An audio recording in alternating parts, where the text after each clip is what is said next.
until I show you what happened to the chassis jig. Well, hold on.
What's up everybody, how's it going? Well, we're on day 2 of the chassis jig build. We've got the main under structure all tacked in place. The upper structure is done.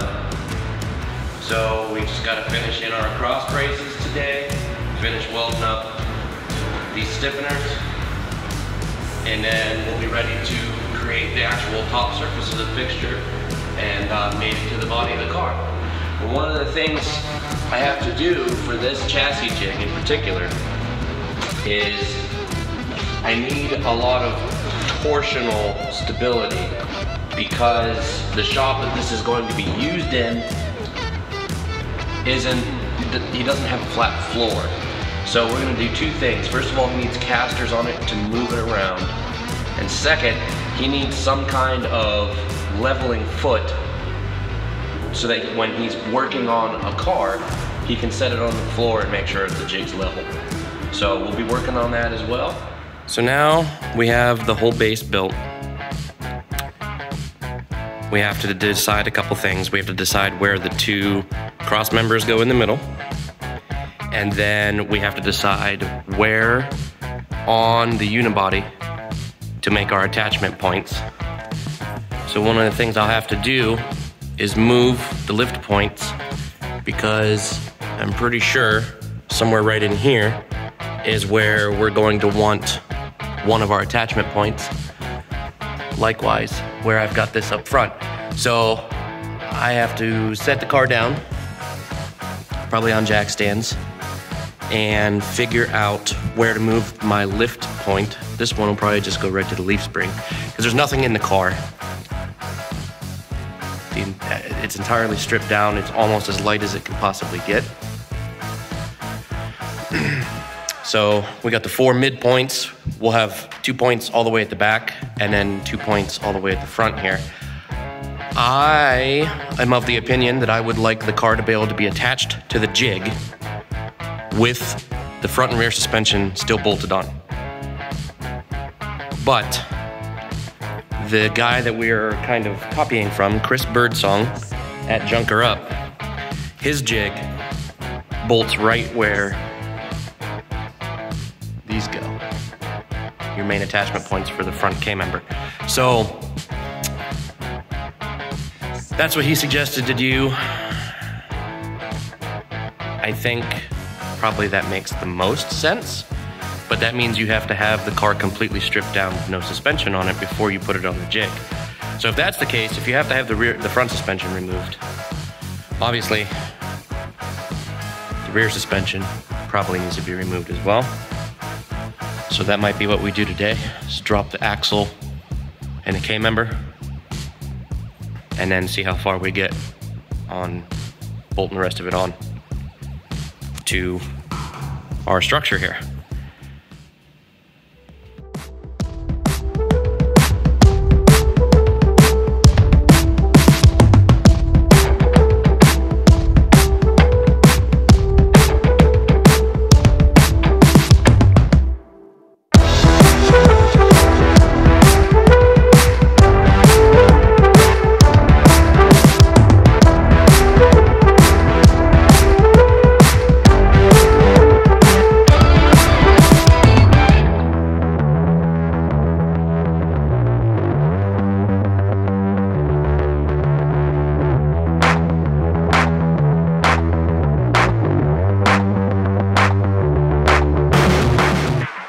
Okay, so now I've got the lift points relocated out onto the pinch welds, which will give me full access to these frame rails and the locating holes. So that's what's important, is we're making this frame jig so that if we replace these frame members, when we cut these out, the car doesn't, number one, twist or move. Number two, we want to be able to get these back in the right spot and keep the car straight. So we need a pin in the front and the back of each of these members. So one of these two holes back here, one of the holes up at the end of the frame rail. Likewise, I would like to make removable tabs for this cross member, this torsion bar support, because that's a known weak spot on these. And likewise in the back, front and back of the rear subframe rails too. So once you have those located in space, essentially, you can build the car from scratch if you have all new metal. So that's what we'll be working on next, is making the uprights that go to these locating holes.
All right, so we're gonna do a quick walk around of the completed project here. So we've got our base, our stiffeners, cross braces to keep this thing from twisting. And then we've got 6 uprights on each side that go up and index on body mount locations. So these would be like factory alignment holes. Okay. The car fits on the jig with its full suspension on, as you can see. And we've got door opening braces. I call these J-bars.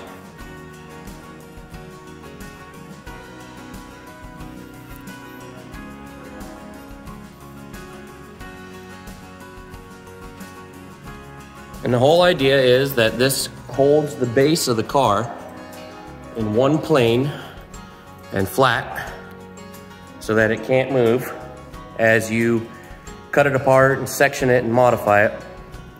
So now we're going to lift the car off and roll the jig out from underneath on top of the table, and we will get it loaded onto the trailer and take it where the rest of the work's gonna happen.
Bye.